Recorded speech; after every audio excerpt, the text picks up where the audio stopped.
전기차, 수소차. 그럼 나는 어떤 거 사지? 대부분의 시리어스한 공해는 자동차에서 인간이 움직이면 다 공해야. 디그리 오브 프리덤의 끊임없는 진화로 나타나는 거예요. 현대자동차 주주인데요. 전기차도 해야 되고 수소차도 해야 되는 어쩔 수 없는 선택을 하는 거지.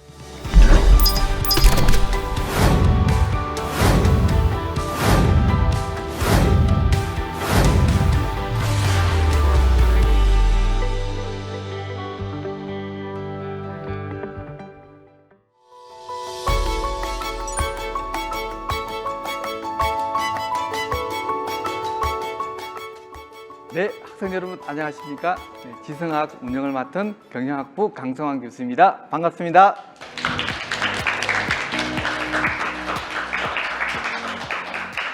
네, 이렇게 건강하게 여러분 다시 만날 수 있게 돼서 아주 기쁘게 생각합니다. 오늘은 이제 새로운 주제로 들어가겠습니다.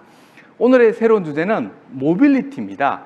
모빌리티, 네, 그 이동 수단.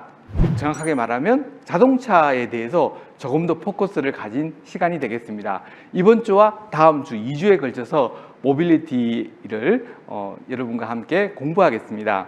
네, 윤영수 교수님께서는 저희 학교의 신소재 공학과라고 하는 학과를 새롭게 설립하신 분이십니다. 일종의 파운딩 파더라고 할 수가 있는 아주 탁월하신 분이십니다.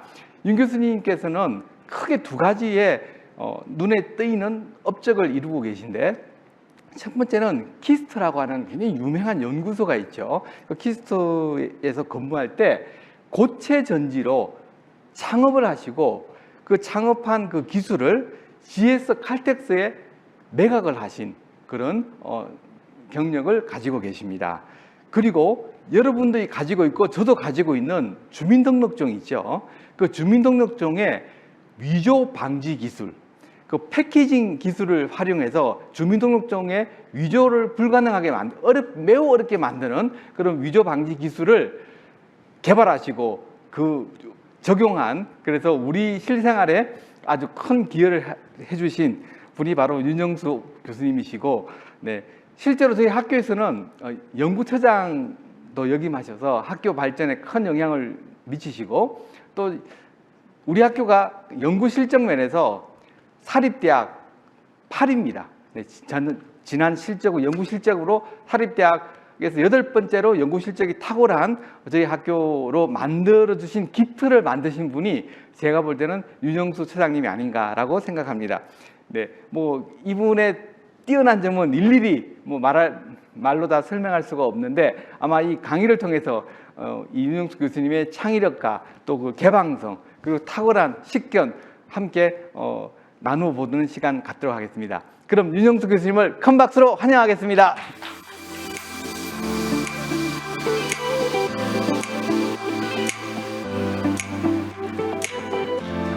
네, 안녕하십니까.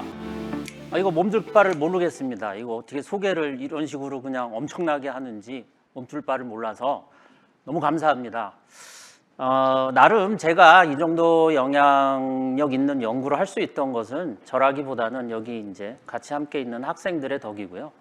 또 과천대학교의 발전에 올라탄 사람이지 결코 제가 뭐 리딩 한다거나 이렇게 생각하진 않습니다.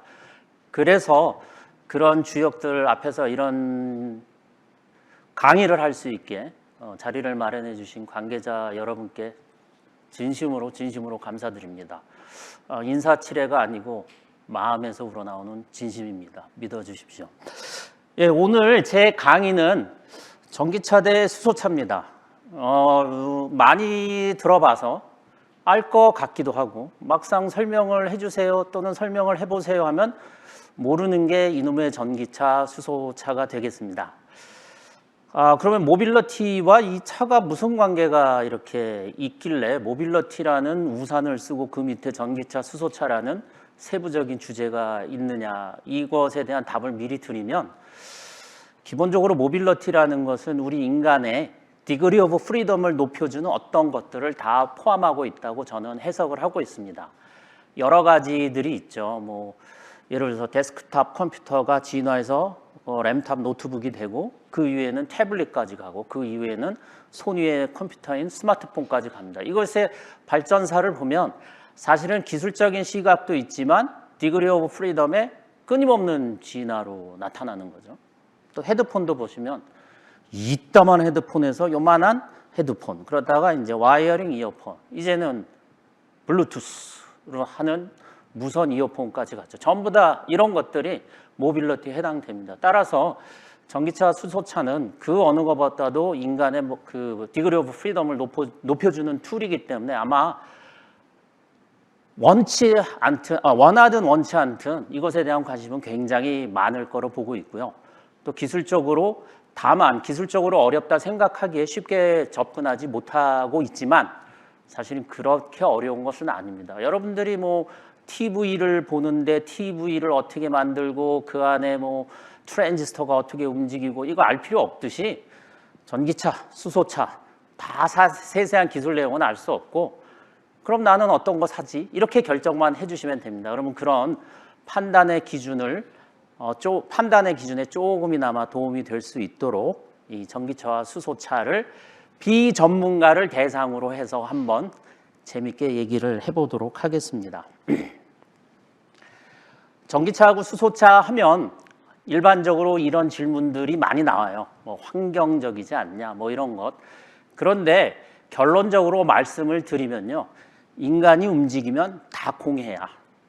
다 공해입니다.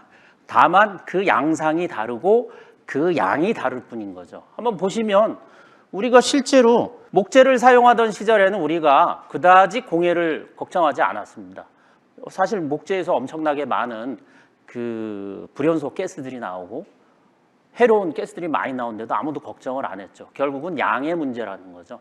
아무리 깨끗해도 양을 많이 쓰면 결국은 그 환경의 문제는 일어나기 마련입니다. 석탄으로 넘어가서는 그 조그만 양의 에너지 소스를 가지고 많은 에너지를 얻기 위한 노력이 시작된 거죠. 즉 목재는 그냥 있는 에너지를 쓴 거고, 석탄으로 넘어간 것은 이제는 효율을 걱정하기 시작한 거예요. 조그만 석탄이 있으면 엄청나게 많은 목재의 에너지를 내기 때문에 석탄을 사용하게 된 거죠.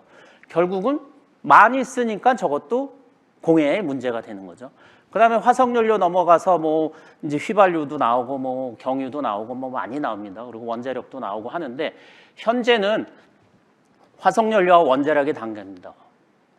단순히 사고가 나지 않는다라는 전제하에 보면 원자력은 무공해 에너지에 해당이 되죠. 근데 사고가 나면 이건 공해고 뭐고 따질 수 없는 무서운 문제가 있겠죠. 화석연료는 탄화수소 기반의 석탄, 즉 석탄보다는 덜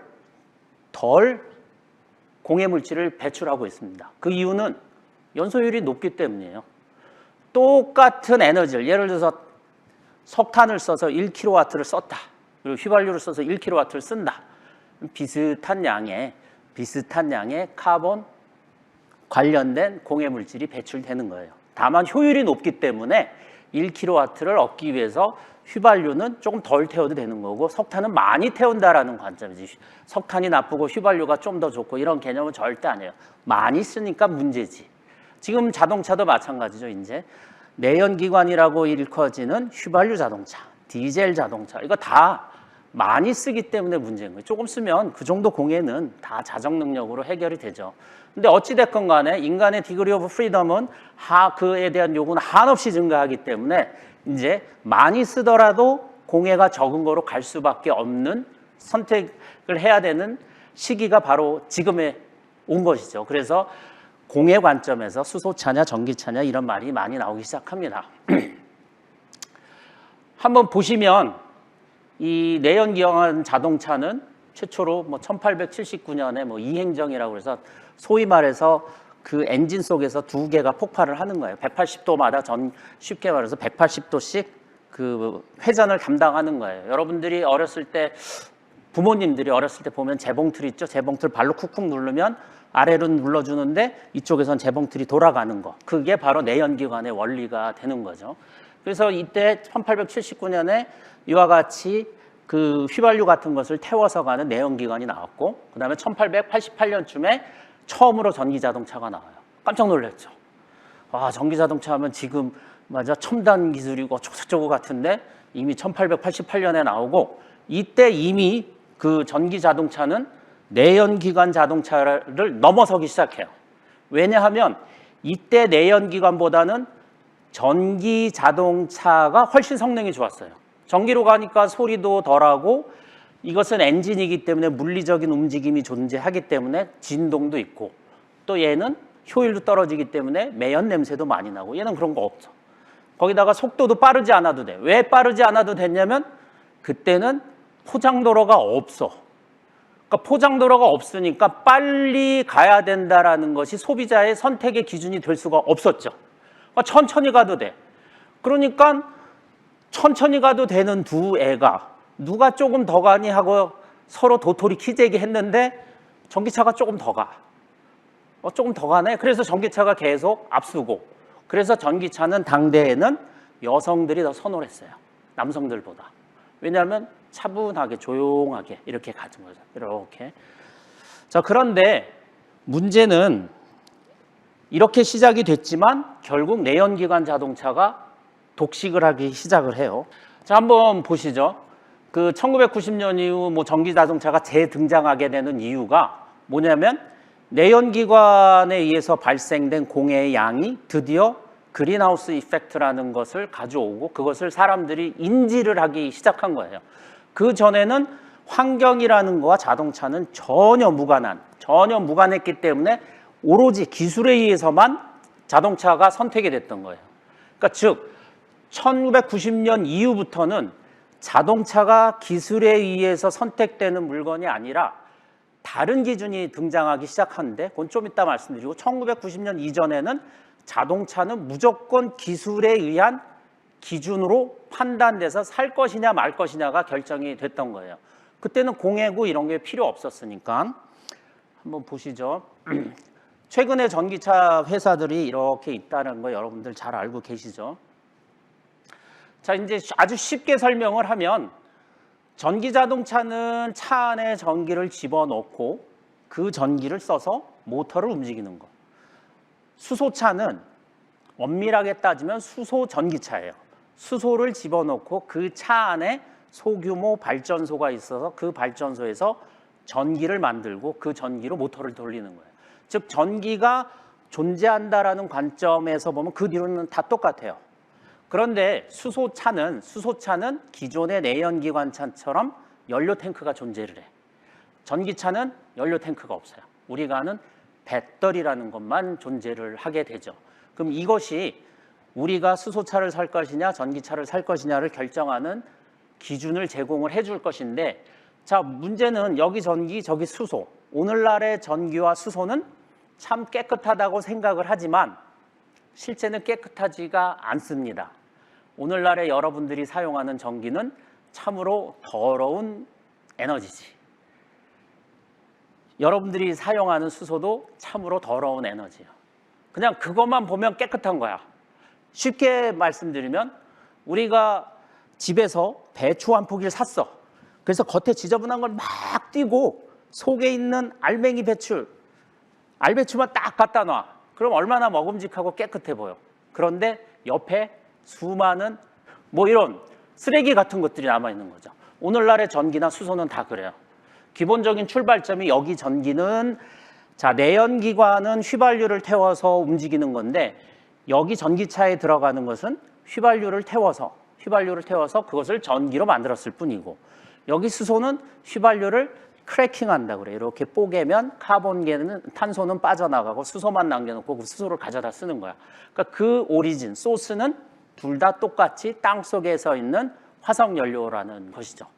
당연히 화석연료는 탄소를 가지고 있으니까 거기서 수소만 뽑으면 그 탄소 어디가? 저기로 가지. 전기에너지는 태워서 대기 중에 있는 산소하고 화학 반응을 일으켜서 태워서 전기를 만들기 때문에 타고난 찌꺼긴 이산화탄소와 불연소된 일산화탄소 어디로 가? 절로 가. 다 공해지. 다.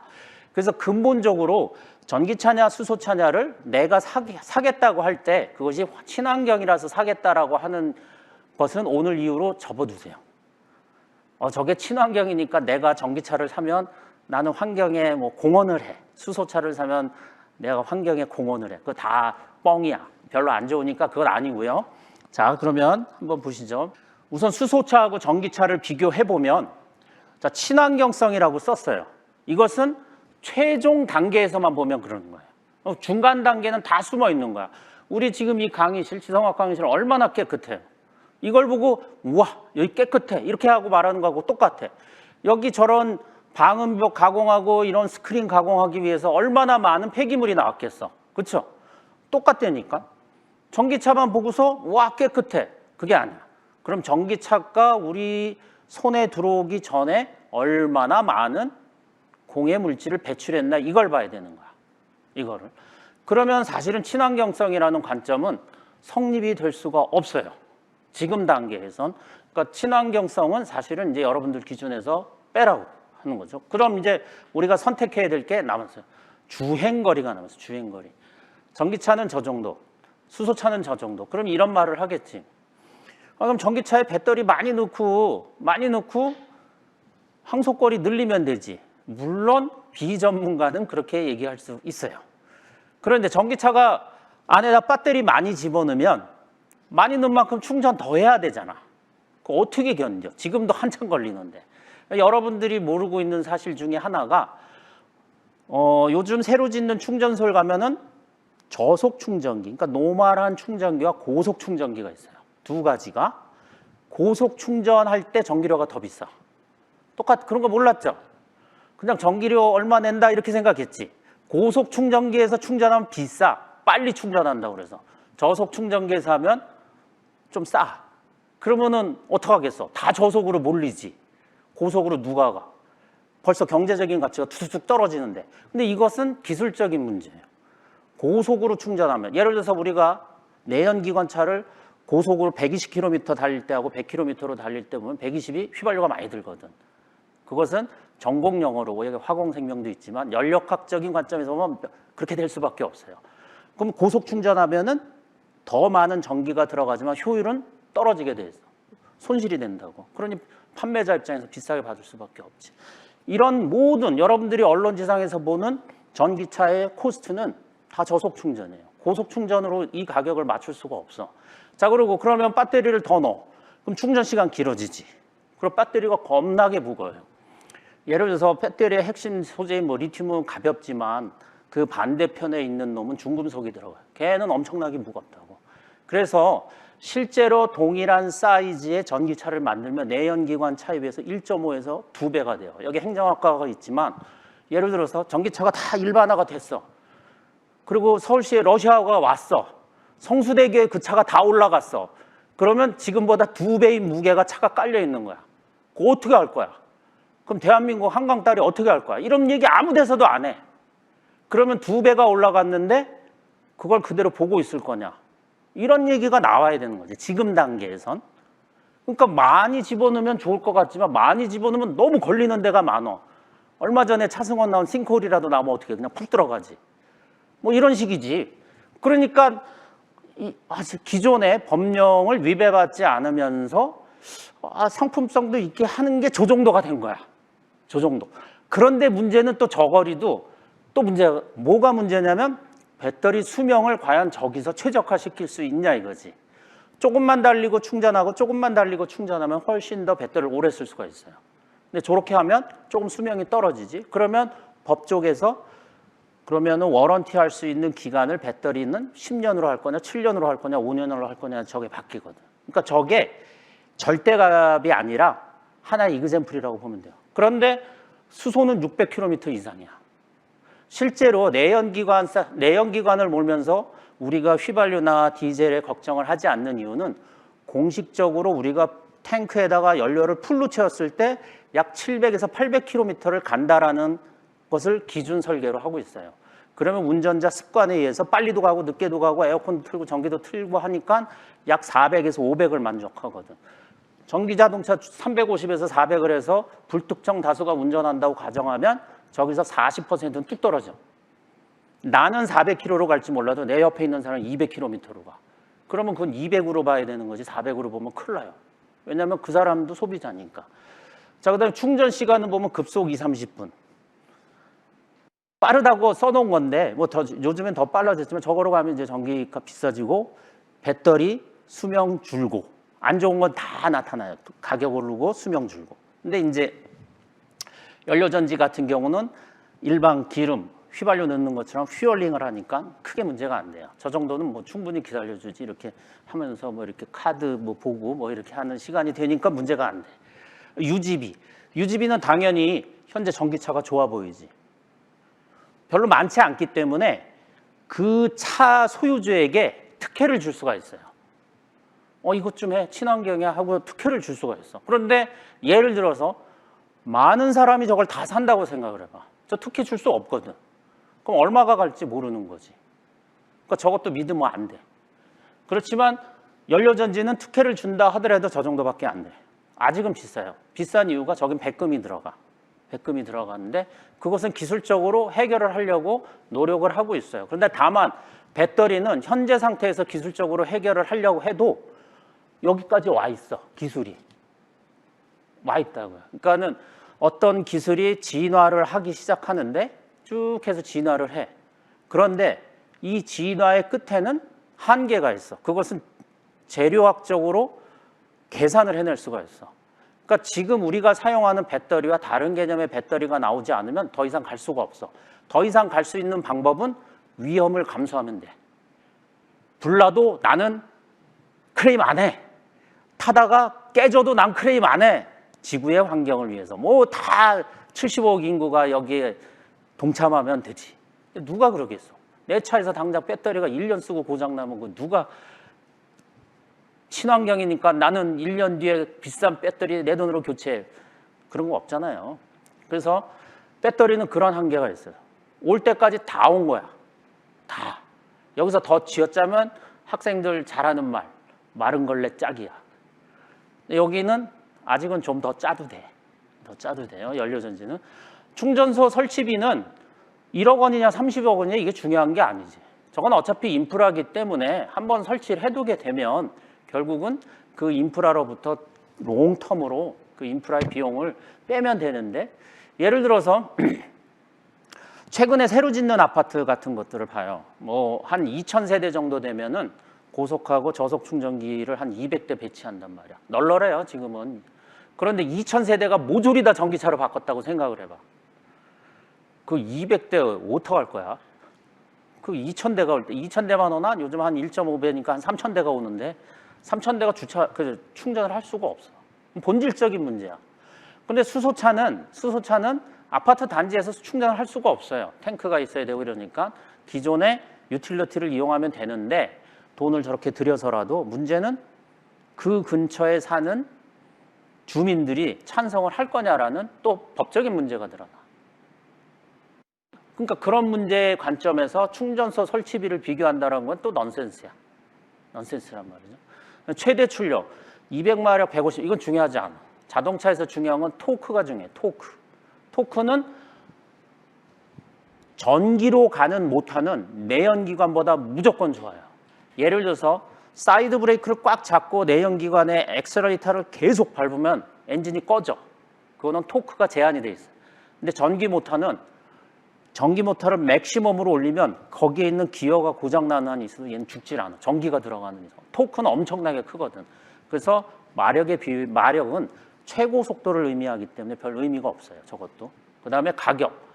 뭐 보면 이렇게 돼 있는데 좀 이따 이제 가격의 참 면목을 한번 보여드릴게요. 그 테슬라하고 저기 그 도요타 가장 앞서 있다는 미라이라는 연료전지하고. 자, 한번 보시면 운행거리별 전기 트럭과 수소 트럭의 비용이야. 조금만 가게 하면 전기가 좋아요. 훨씬 좋다고. 그러니까 공간이 작거나 양이 작으면 연료전지는 치명적이야.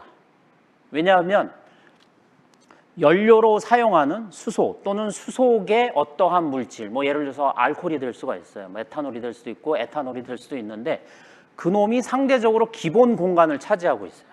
상대적으로. 배터리는 요만한 놈을 자유자재로 선택할 수 있지만 연료전지라는 전기를 발생시키는 쪽의 크기가 문제가 아니라 그걸 담아넣는 연료가 문제야. 그러니까 연료통의 기본 크기가 있기 때문에 작으면 작을수록 연료통의 포션이 커져버린 거야. 그러니까 당연히 작은 쪽에서는 연료전지가 더 비효율적이 되는 거야. 그래서 작을 때는 연료전지가 비싼데 커지기 시작하면 전기가 한없이 커져. 이 주행거리 뭐 저 100이라는 숫자를 보지 마시고요. 저거는 뭐 그 설계하는 사람 또는 뭐 이것에 대해서 설명하는 사람별로 약간의 의견 차이는 존재하니까 아, 이러한 경향을 보이는구나. 소형일 때, 단거리일 때는 전기 트럭이 나을 수도 있지만 조금 길게 가려고 하면 수소가 월등하구나. 이렇게 되는 거지. 이것을 이제 우리 쪽에서 뭐 페이로드라는 말을 써요. 얼마의 무게를 이놈이 감당해낼 것인가. 이렇게 되는 거죠. 자, 그래서 이런 관점으로 보면 트럭은 연료전지로 갈 수밖에 없는 거예요. 연료전지로. 이렇게. 자, 그 다음에 자동차업계에서 바라보는 주행거리별 생산비용이야. 이건 아까하고 달라. 아까는 유지비 관점에서 본 거고 이거는 생산비용이야. 생산비용. 보면은 통상 가는 거리 밑에 100km, 355km 요거를 항속거리라고 그래. 항속거리. 저것도 크게 355를 외우지 말고 그 인근 뭐 300이 될 수도 있고 400이 될 수도 있고 그 정도부터 크로스가 딱 일어나는 거야. 그보다 멀리 가면 수소차가 앞서는 거예요. 전부 경제성이. 그거보다 멀리 가니까 전기차는 떨어지는 거야. 그런데 아까 말씀드린 것처럼 우리의 내연기관이 통상 설계 기준으로 700에서 800을 가도록 해놓고 연료 탱크를 집어넣는 거랑 그러면 400에서 500km를 불특정 다수가 예외 없이 움직일 수 있는 거예요. 예외 없이. 그러면은 이 상태로 보면 결국은 전기차가 비싸게 돼 있어. 그 정도의 소비자 만족을 얻어내려면 이렇게 되면 요 두 그래프만 보면 수소차로 갈 수밖에 없는 상황이 돼버린 거죠. 자, 수소 전기차 등록 대수는 뭐 저 정도 되고 수소 충전소는 저 정도 되고 뭐 실제 운영이 되는 건 몇 개 안 되지만 뭐 이런 사람도 있더라고요. 뭐 기자분들 자세히 분석은 안 하고 뭐 예를 들어서 뭐 충전도 뭐 빨리 할 수 없다. 그 이유가 이제 수소 탱크가 있으면 충전을 하기 위해서 이쪽에서 압력이 돼서 차 안으로 들어가는데 몇 번 퓨얼링을 하고 나면 여기 압력이 저감이 돼서 다시 압력이 찰 때까지 기다렸다가 넣어야 된다. 그래서 수소 충전도 오랜 시간이 걸린다라고 하는데 그거는 참 우스운 얘기지. 이쪽에서 퓨얼링 할 때 계속 압력을 줄 수 있는 기술은 이미 세팅이 돼 있거든. 그걸 하느냐 안 하느냐의 문제지. 지금은 그렇게 와서 많은 차들이 퓨얼링을 안 하는데 계속 압력을 나간 만큼 주고 할 필요가 없으니까 운영에 있어서 그러지 않은 경우는 있겠지만 수소차가 충전이 오래 걸린다는 건 넌센스예요. 수소차는 무조건 충전은 지금 휘발유처럼 자유자재로 할 수 있다. 다만 여기 지금 뭐 충전소 이렇게 한번 세봐요. 몇 개 안 되지. 지금 휘발유 같은 경우는 전국에 한 15,000 정도 있어요. 15,000. 택도 없이 부족하죠. 15,000인데도 아마 여기 학생들 중에 지방 가서 운전해 보면 알지만 약간만 소도시 벗어나도 주유소 어디 있어 이런다고. 그렇게 많은데. 그러면 수소차라고 생각을 해봐. 수소 어디 있어 난리 나는 거지. 그런 것이 수소차의 가장 취약한 약점이 되는 거예요. 자, 그러면 전기는 좀 이따 얘기를 하고 수소를 보면 이렇게 세 개로 나눠요. 그레이 하이드로젠, 블루 하이드로젠, 그린 하이드로젠 이렇게 얘기를 해서 우리가 지금 사용하고 있는 하이드로젠은 다 여기 그레이 하이드로젠이에요. 즉 화석연료에서 추출한 나프타를 깨는 거예요. 깬다라는 건 크래킹이라고 해요. 깬다 이렇게 크래킹을 하면 카본 하이드로젠에 의한 그 화합물인데 여기서 카본을 떼어내면 수소만 남는 거지. 그럼 그 수소를 쓰는 거예요. 그럼 나머지 카본들은 딴 데로 가지. 주로 물을 써서 뭐 어쩌고 저쩌고 해요. 그러면은 결국 CO2가 나가고 똑같아. 그런데 여기서 획득할 수 있는 에너지의 총량, 인간이 사용할 수 있는 에너지의 총량은 이렇게 할 경우 효율이 좀 높은 거예요. 그러니까 라면을 하나씩 100명이 이렇게 끓일 때의 총 화력과 100인분을 이만한 통에다 넣고 끓일 때 어느 게 효율이 높겠어? 100인분은 한 통에 넣고 그냥 끓이면은 뭐 브루스타 한 두세 개만 있으면 되는데 100개를 개별적으로 끓이면은 부스터 100개가 필요하잖아. 그렇게 생각하면 돼요. 그러니까 내연기관에다가 이런 그 화석연료를 집어넣고 쓰면 효율이 나쁜 거야. 그러니까 상대적으로 같은 양을 사용했을 때 매연이 많이 그 공해 물질이 많이 나온 거고, 이렇게 하면 상대적으로 공해가 나오지만 그 총량은 적다라는 것뿐이에요. 그래서 여전히 공해야. 그래도 여전히 공해. 그 다음은 이제 뭐 여기 블루 하이드로젠이라고 해서 뭐 저 CO2를 포집해서 한다고 그러는데 사실은 큰 기대는 안 해요. 왜냐하면 저 기술이 문제가 아니라 저것이 수용 가능하냐야. 쉬운 말로 퍼블릭 억셉턴스라고 그러는데요. 저렇게 해서 CO2도 제거하고 이렇게 되면 여기서 나온 CO2를 포집하니까 좋지. 비용이 비싸. 그러면은 소비자한테 욕을 해야 될 거 아니야. 야, 우리가 블루 하이드로젠을 써서 참 좋은 하이드로젠이야. 그래서 그레이 하이드로젠에 비해서 1.5배 돈을 내. 그럼 내나? 누가 내? 알게 뭐야. 난 그럼 이거 쓰지. 이렇게 되는 거지. 그래서 이것이 깨끗해서 이걸 선택하는 일은 절대 없을 거예요. 마지막에 남은 게 그린 하이드로젠이라는 거예요. 자, 원자력이라는 것을 제외해 놓고 보면은 신재생 에너지라는 걸 써서 태양광을 써서 뭐 만들겠다, 물 분해를 수전해서 하겠다. 의미는 좋은데 사실은 수소 연료전지 차가 폭발적으로 늘어났다 가정할 때 그거로는 부족해요. 그래서 저때 비로소 원자력이 개입을 하고 지금 기술 선진국이라는 미국은 거기에 사활을 걸었어요. 그리고 빌 게이츠나 워런 버핏도 다 거기에 투자한 거야. 왜 투자했겠어? 왜 저기다 투자했겠어? 그거는 각자가 판단을 해보세요. 자, 요 정도까지 하고 후반부에 또 할 텐데 뭐 혹시 요까지의 내용에 대해서 아무거나 질문을 한번 해보세요. 우리 김도헌 학생. 안녕하세요. 신소재공학과 1학년 김도원입니다. 아버지와 수소차에 대해서 대화를 나눈 적이 몇 번 있었는데 아버지는 지금 수소차의 주행거리가 상당히 짧은 편이고 이 주행거리 문제를 해결하기 위해서 연료 전지 크기를 늘려버리면 중량이 늘어나서 효율성이 줄어들지 않냐라며 수소차가 대중화되려면 시간이 좀 많이 걸릴 것 같다라고 하셨습니다. 이러한 문제를 해결하기 위해서는 수소의 저장 기술이 발전해야 된다라고 생각하는데 지금까지 수소 저장 기술이 어떻게 발전해왔고 그리고 미래에 어떤 방향으로 발전해 나갈 것인지가 궁금합니다. 네, 수소 저장은 수소 연료 전지가 반드시 넘어야 되는 기술적인 문제예요. 과거에는 이 문제 때문에 수소 속에 들어가면 수소를 흡착하는 금속을 개발을 했었어요. 뭐 하프늄이라든지 이런 걸 하면 수소가 흡착이 됐다가 약간 열을 주면 그 수소가 바깥으로 나오는데 그 양은 한계가 있어요. 그래서 제일 좋은 건 통에 담으면 되는데 이 수소를 담기 위해서는 수소를 고압으로 놔야 되기 때문에 제일 쉬운 거는 주철통을 쓰면 돼. 또는 두꺼운 알루미늄통. 그러면 통 사이즈에 비해서 내 용적이 작아지는 거예요. 그래서 많은 수소를 못 넣어. 그래서 나오는 것이 뭐 이제 보면은 뭐 카본 섬유다 이렇게 되는데 여전히 그걸 치더라도 카본은 금속보다 가볍지만 부피만큼은 어떻게 더 줄일 수가 없어요. 따라서 소형차로 이놈을 적용을 하려고 하면 연료 탱크의 비중이 너무 커지는 거야. 그러니까 예를 들어서 소형차에 맞는 연료 탱크를 써서 연료 전지를 구동하면 조금밖에 갈 수가 없는 거죠.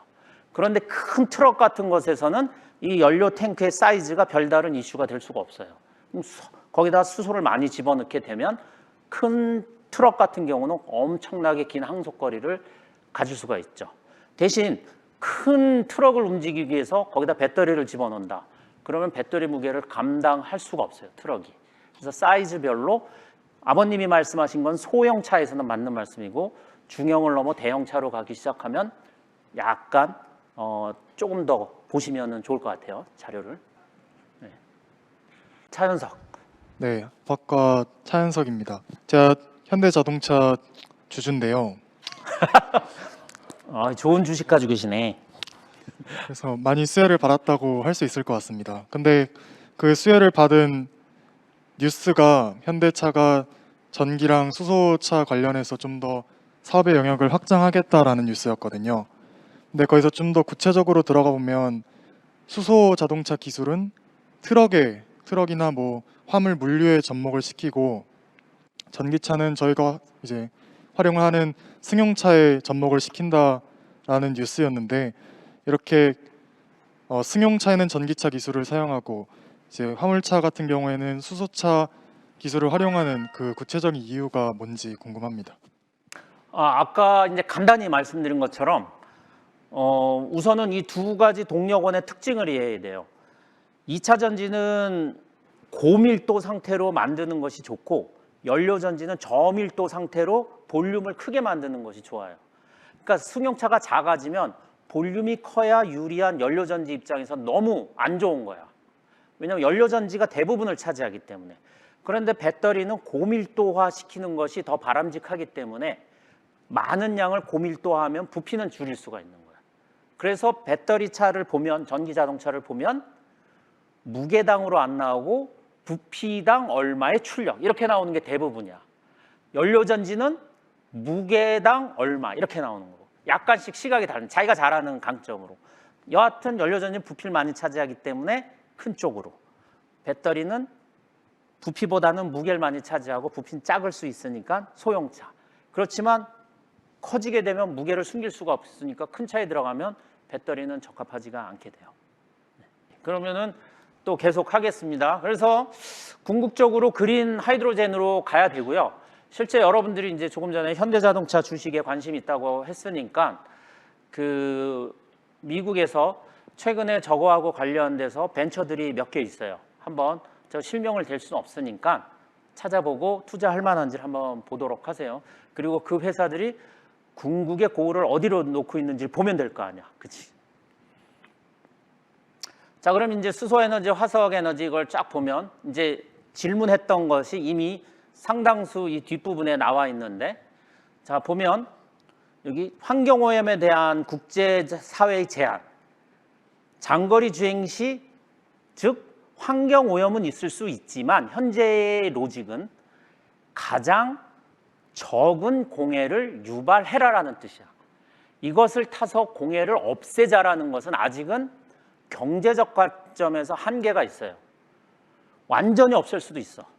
예를 들어서 수소를 100% 원자력으로 생산하면 돼. 100%. 그러면 돼. 그리고 전기도 100% 태양으로만 생산하면 돼. 그런데 그럼 경제적인 관점에서 보면 빵점이지. 안 되는 거야. 그렇기 때문에 최대한 공해 물질을 동일한 에너지에서 적게 배출하라 이렇게 되는데, 그런 관점에서 보면 버스라든지 트럭은 수소가 가는 게 바람직해요. 그런 관점에서 이와 같은 일반 승용차는 수소차보다는 현재의 기술로는 전기차가 더 바람직하게 돼 있어요. 그러면 그 국제적인 사회에서 요구하는 저공해라는 시각에는 맞아 들어갈 수 있게 되는 거예요. 자, 그런데 이제 정말 상용화의 문제가 발생을 하기 시작했어요. 우리가 전기는 참 많아 보이잖아요. 이렇게 참 많아 보여. 우리가 자동차 공해가 문제가 되는 이유는 사실 집안에서 우리가 요리를 해 먹어도 공해가 발생하고 공장에서 제품을 생산해도 굴뚝산업으로 공해가 발생을 하고 하는데, 대부분의 시리어스한 공해는 자동차에서 나와. 지금 전기 자동차는 깨끗한 것 같지만 조금 전에 말한 것처럼 저공해의 뜻이거든. 그러면 전기 자동차가 만약에 전체 자동차 시장을 지배했다고 가정을 하면 더 이상 얘는 저공해가 아닌 거지. 여러 가지, 그 중에서 1차적으로 겪는 게 대충 잡아도 25배가 증가해요. 지금 사용하는 이거 어디서 가져와? 원자력으로 다 쓸 건가? 그거 안 돼. 그럼 원자력 빼고 남는 거는 신재생 에너지하고 화력 두 가지밖에 없는데, 신재생도 한계가 있어. 왜냐면 신재생은 현재 유용한 신재생 정도는 태양광인데, 태양광은 땅을 문제시하게 되니까. 그렇게 되면은 결국은 전기를 25배 증가하려면 화력 발전을 늘릴 수밖에 없어요. 아니면 원자력을 늘리든지. 원자력을 늘리는 거는 정책적인 문제잖아요. 이렇게 될 경우에는 이제 아까 처음에 말씀드린 것처럼 온갖 특혜는 사라지는 거야. 온갖 특혜는 사라지고 결국은 그 순간이 되면 환경이고 뭐고 다 필요 없고 경제적인 요인으로만 선택이 되는 거죠. 자, 그럼 수소는 어떨 것인가? 수소는 자, 수소차가 딱 지배를 하기 시작해 세상을. 그러면 지금 전 세계뿐만 아니라 우리나라도 그렇지만 휘발유나 디젤에서 얻어지는 국세 엄청나게 많거든. 그러면 현재 여러 가지 특혜로 그런 세금이 없어서 저렴한데 다 늘어났을 때 그럼 그 세금 수입은 어디서 가져올 거야? 그럼 당연히 절로 가겠지. 그럼 그때 그 정도 가격에서조차도 이걸 쓸 것인가? 이건 또 별개의 문제로 또 등장을 하지. 복잡해지는 거예요. 우리 법학과 학생이 질문을 했던 것처럼 또는 행정, 법 다 나서서 이것을 논의해야 되는 거야. 단순히 기술만 볼 수 있는 게 아니라고. 기술만 놓고 본다면 아주 심플해요. 그렇지만 여러 가지가 복잡하게 얽혀져 있기 때문에 단순히 수소차가 유리하다, 전기차가 유리하다라고 현재 단계에서 결론을 내리는 것은 조금 문제가 있는 거죠. 그래서 한번 보세요. well to wheel이라고 그래서 이건 뭐냐면은 땅에서 연료를 파서 바퀴까지 가는 거야. 바퀴까지. 그래서 보면 여기 테일 파이프라 저로 갈 수가 없네. 테일 파이프라고 그래서 맨 이쪽에 보면 그 연료가 타서 배기구로 나갈 때 요때까지의 비용을 보면 당연히 가솔린 내연기관차가 훨씬 많고 그다음에 뭐 배터리 일렉트릭 비어클 그다음에 퓨얼셀 일렉트릭 비어클 얘는 뒤로 나가는 게 없잖아. 나가는 게 없잖아요. 그러니까 빵빵이야. 빵빵. 그다음에 보면은 웰투 휠이라고 해서 토탈로 보는 거예요. 토탈. 보면은 여전히 그 내연기관이 엄청나게 많은 저 Y축 보면은 그린하우스 가스라고 그래서 이제 우리가 말하는 그 온실가스를 배출하는 거죠. 내연기관이 월등히 많고 수소가 전기차보다는 많아요. 당연히 많아. 당연히 많고 그다음에 총 그 차를 생산할 때부터 폐차할 때까지를 보면 여전히 전기차는 내연기관의 절반, 연료전지도 거의 절반 정도에 이렇게 가고 있어요. 그런데 문제는 저 절반이라는 것이 적은 양이냐라는 거죠. 적지가 않은 거야. 문제는 적지가 않다는데 문제가 있어요. 그러니까 저걸 쓰고 우리가 만족을 할 것이냐가 아니라니까. 저 24.9, 35.6을 낮춰야 되는 거예요. 뭐 2.4로 또는 3.5 이렇게 낮춰야 되는 거예요. 그런 노력이 필요한데 그런 노력은 우리 같은 엔지니어들 어깨에 지금 와 있는 거죠. 자, 그래서 한번 보면 전기차는 전기 에너지를 얻고 그것을 수송을 하고 전기차에 집어넣으면 돼. 아주 단순하게 보여요. 수소차는 에너지를 얻고 그것을 수소로 만들고 그것을 운반을 하고 엔진에다 주유까지 해야 돼. 복잡해 보인다고요. 복잡해 보여. 실제 에너지라는 것은 생산 비용하고 운반 비용 두 가지로 크게 나눠요. 상당히 자, 미국에 가면은 미국이 세계적인 원자력 강국임에도 불구하고 실제 화력 발전 비중이 높아요. 그 땅덩어리가 넓기 때문에 원자력에서 전기를 만들어서 멀리 수송하면 배보다 배꼽이 커지는 거야. 그러니까 가까이 근거리에 화력 발전소를 세워서 이렇게 개별 공급을 하는 거죠. 워낙 전기는 수송비가 비싸니까. 한국은 땅덩어리가 작기 때문에 상대적으로 수송 비용이 적은 듯 보이는 거야. 적은 듯 보이는 거죠. 수소는 수소를 만들어서 어찌됐건 간에 여기 컴프레션이라는 통에다 집어넣고 옮겨야 돼. 자, 옮기고 또 저쪽에서 그걸 꺼내서 차에다가 넣어야 되는 복잡한 과정을 거치는 것처럼 보이긴 하지만 실제로 만약에 수소의 저장 기술이 어느 정도 숙성이 되면 이 기술이 가장 심플해요. 지금 휘발유 기술하고 똑같은 거야. 저기서 따라서 부었고 탱크에 담아서 가져가서 거기서 따라서 쓰면 되는 거지.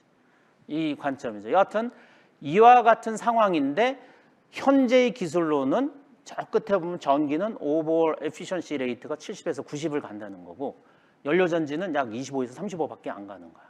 이렇게 돼 있는 거죠. 자, 최근에 보면 그린 하이드로젠을 하기 위해서 포스코는 이 사업에 나섰어.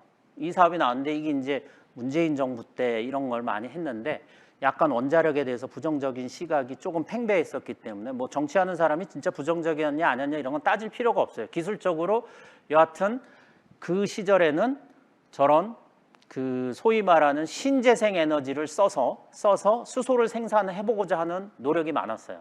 또 지금도 하고 있고. 그런데 이 방식으로는 수소차가 전체를 지배하는 그날에 감당을 할 수가 없다라는 거예요. 문제는 거기 있어. 그럼 다른 것이 들어가야 되는 거야. 다른 것이. 그러니까는 뭐 원자력을 쓰면 나쁘다, 신재생을 쓰면 좋다 이런 식의 양분화된 그 단순한 그 이것이 좋다, 저것이 나쁘다 이런 표현을 쓰면 안 돼. 서로 상호 보완적이 돼야 되는 거예요.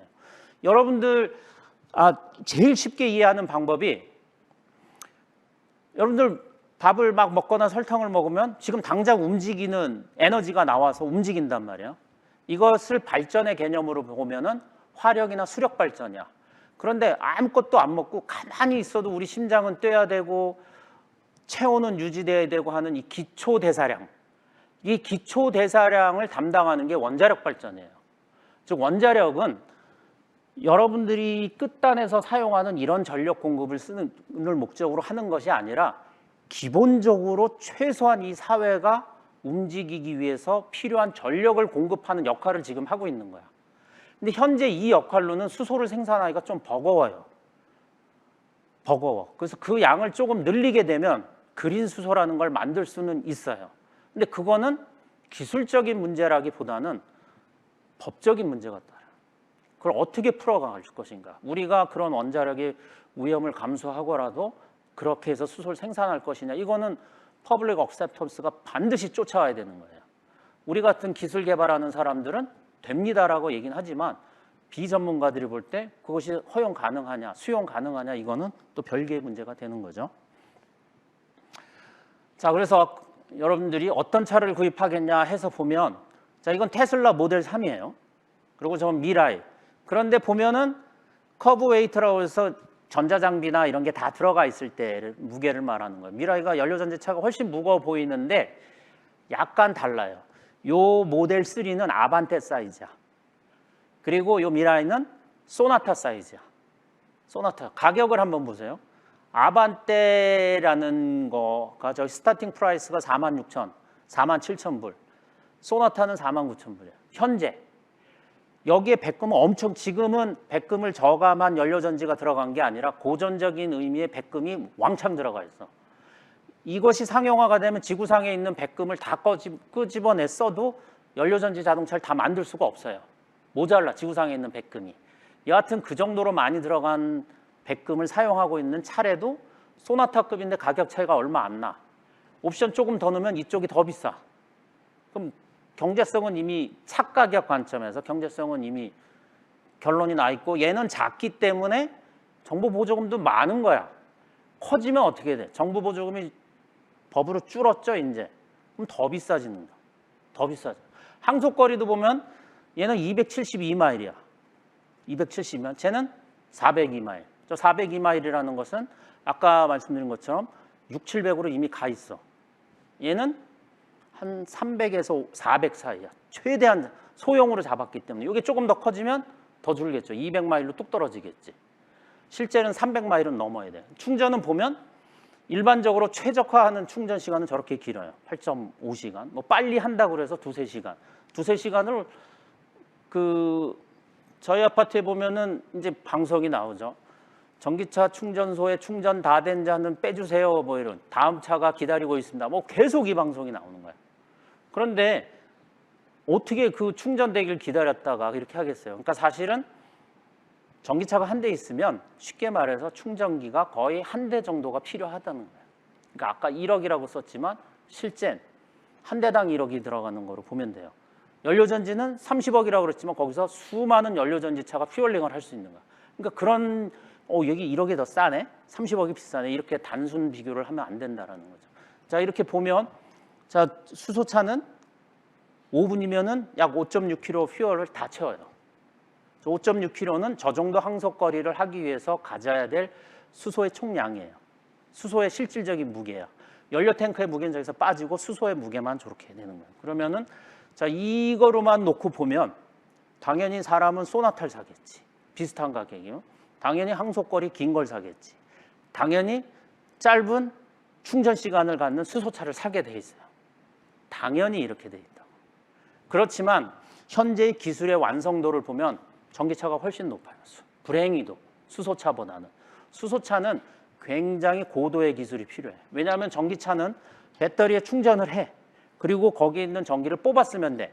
근데 수소차는 그것을 전력 생산을 하고, 이 전력 생산이라는 것이 여러분들이 생각하는 것처럼 막 24V, 48V가 막 나오는 게 아니라 작은 볼트가 나오면 그 안에 수많은 회로들이 다시 그것을 교류로도 바꿔주고 전압을 바꿔주고 여러 가지 복잡한 회로들이 있어요. 그럼 복잡하기 때문에 쟤는 기술적으로 덜 숙성이 돼 있어요. 그런데 현재의 상황에서 이것과 이것을 비교할 정도의 위치까지 와 있다는 거야. 아까 보시면 전기차가 140년 전에 이미 등장을 했고 연료전지차는 등장한 지가 그렇게 의미 있는 등장은 얼마 안 됐는데 비교 대상이 되고 있다는 거야. 이것은 무엇을 뜻하겠어? 막 시작한 애와 140년 된 애가 비교되는 거는 기분이 나쁠 텐데 비교가 될 수밖에 없다는 것은 사실은 연료전지, 이건 제 생각이에요. 연료전지 차가 월등히 전기차의 일반 배터리 전기차에 비해서 경쟁력을 가지고 있다라는 거예요. 그런데 큰 회사들 있죠. 큰 회사들은 지금 돈이 되는 것도 해야 되지만 미래에 돈이 되는 것도 함께 해야 돼. 지금 돈이 된다고 여기만 올인했다가 시장이 워낙에 빠르게 변하니까 이것이 시장이 멈춰버리면 망하거든. 그러니까 현대자동차로서는 전기차도 해야 되고 수소차도 해야 되는 어쩔 수 없는 선택을 하는 거지. 그들이 지구의 환경을 걱정해서 할 거라는 아주 천진무구한 생각을 하시면은 그래서 안 됩니다. 자, 그래서 질문을 받기 전에 저 같으면 자, 윤용수 씨 수소차를 사겠습니까? 일반 2차 전지로 된 전기차를 사시겠습니까? 누가 질문을 하면 싼데 옵션 많이 들고요. 조금 더 크고요. 좋은 부품 써준 차를 사겠습니다. 그리고 마지막으로 제 취향에 맞는 디자인의 차를 사겠습니다. 저는 이렇게 대답할 거예요. 저는 전기차를 사겠습니다. 저는 수소차를 사겠습니다가 아니라 어떤 걸 사겠냐 하면 저는 그거 다 필요 없어. 그냥 저는 싸고 고급지고 좋은 부품 쓰고 멀리 가고 유지 편한 거 이걸 사겠습니다. 이렇게 하는 거예요. 그게 전기차가 될지 수소차가 될지 그것은 개의치 않아도 돼요. 그런데 기술적인 시각으로 보면 그 포텐셜은 제 기준으로는 연료전지 차에 있다라고 보는 겁니다. 네, 질문. 안녕하세요. 의예과 2학번 김보경입니다. 교수님이 초반에 인간에게 degree of freedom이 굉장히 중요하다고 말씀을 해주셨는데 지금의 전기차의 경우에는 사실 충전소까지 직접 가서 충전을 해야 한다는 디젤 자동차와 같은 제약이 있습니다. 이런 부분에서 degree of freedom을 높이기 위해서 주행 중에 충전이 되는 시스템을 도입을 하면 훨씬 더 자율도가 높아질 거라고 생각이 되는데 왜 이러한 방식이 더 널리 채택되지 않는지 궁금합니다. 네. 그 의예과 학생인데 굉장히 공학적인 질문을 했어요. 사실 그러한 시도는 몇 번 있었어요.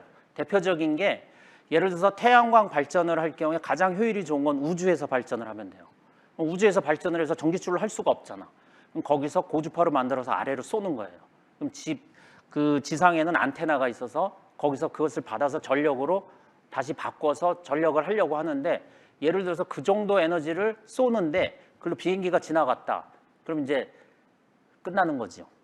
그리고 자동차를 움직일 만한 에너지를 밑에 아스팔트에서 쏘는데 그곳을 사람이 지나갔다. 어떠한 이유에서? 뭐 예를 들어서 그 부분은 표시를 해놓고 사람은 안 지나가게 하지 이렇게 얘기할 수 있어.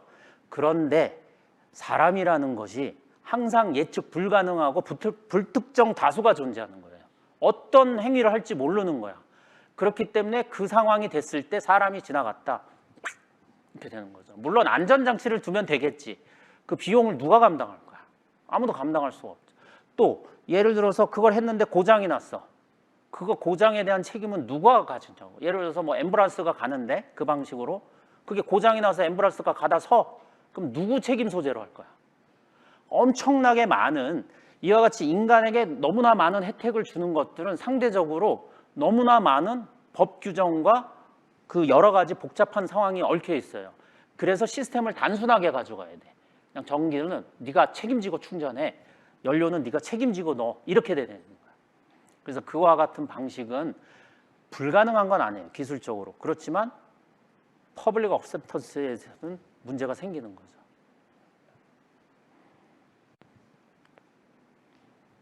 또 아무거나 우리 현진 학생. 네, 기계공학과 안현진입니다. 교수님께서 전기차와 수소차를 성능이나 뭐 충전 측면에서 많이 비교를 해주셨는데 그렇다면 안전적인 측면을 비교했을 때 두 차 중 어떤 차가 좀 더 우세하다고 할 수 있을지가 궁금합니다. 일반적으로 수소차가 안 안전하다고 생각을 하고 2차 전지차가 조금 더 안전하다고 생각을 하지만 사실은 사고가 나는 확률적으로 보면 2차 전지차는 엄청나게 위험해요. 걔는 사고가 한 번 나면 우리가 어떻게 제어를 할 수가 없어요. 그래서 실질적으로 2차 전지차에서 화재가 났을 때 그 불을 끄는 것을 연구하는 중이에요, 지금. 여러 기술자들이. 그런데 수소는 고압이란 말이에요. 고압.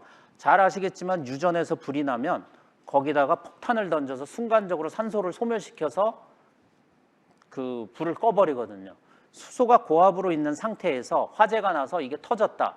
그러면 그 순간 주변에 있는 산소들은 다 소멸이 돼서 오히려 생각보다 그렇게 큰 위험성은 없어요. 상대적으로. 물론 뭐 터지고 그러면은 위험하긴 한데 비교를 하자면 그렇다는 거죠. 그러니까 우리가 생각하는 만큼 그렇게 그것이 새에서 어디 가서 한다 이런 거는 걱정을 안 해도 돼요. 수소는 또 자연 발화가 될 수가 없어요. 그 밀폐된 공간의 최소 10%가 수소가스로 돼 있고 거기에 이그니션 할 수 있는 툴이 존재하면 그때 폭발을 해요. 근데 그런 환경은 누가 범죄를 하지 않은 이상은 사실은 있기가 너무 어려운 환경이죠. 네, 인공지능 전공 박유원입니다. 지금 휘발유차 중에서도 좀 승차감이 좋은 차가 있고 안 좋은 차가 있는데 제가 전기차나 수소차를 아직 많이 안 타봐서 모르겠는데 혹시 승차감 측면에서는 전기차와 수소차가 차이가 있는지 궁금합니다. 승차감이 문제시 되는 거는 엔진의 진동하고 노면 상태 그것을 받쳐주는 타이어와 충격을 흡수하는 업소바라는 거 세 가지로 이루어져 있는데요. 전기차는 우선 그 자체에서의 고유 진동은 거의 없다고 보시면 돼요. 기계적으로 움직이는 파트가 모터밖에 없으니까. 그런데 이 모터는 대칭성으로 만들어야 되기 때문에 인간이 그것을 많이 느낄 수 있는 건 없어요. 노면 상태만 남는데 그거는 비싼 차는 좋은 타이어에 좋은 업소바를 쓰면 되겠죠. 그래서 아까 말씀드린 것처럼 선택의 기준은 싼데 고급 부품을 쓰고 이렇게 가자 이렇게 됐던 거죠.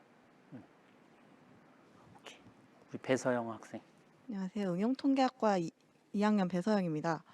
근데 전기차와 수소차 모두 현재는 환경적으로도 그렇고 이제 위험성도 경제성도 아직까지 고려해야 될 것도 많고 감수해야 될 위험이나 뚫어야 될 벽이 아직도 많다고 생각하는데요. 그럼에도 지금 현재 기업들이 이 두 곳에 굉장히 많은 투자를 하고 관심을 가지는 이유가 굉장히 궁금합니다.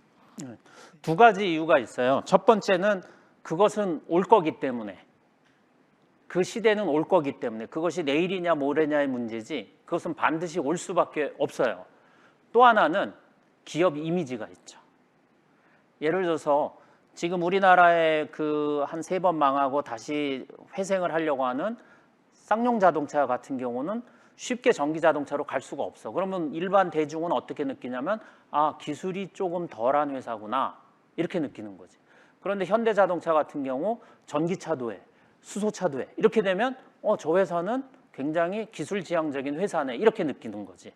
막상 제품을 구입할 때는 그게 아니라 가격과 그 차의 성능을 보긴 하겠지만 그런 측면, 두 가지 측면이 존재하는 거예요.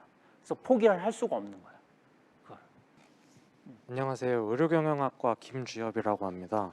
교수님이 아까 전기차와 수소차의 인프라와 그 충전 시간에 대한 것들을 좀 설명을 해주셨는데 실제로 전기차를 구매하려고 하다 보면은 충전 시간에 대해서 고민을 엄청 많이 하는 것 같은데요.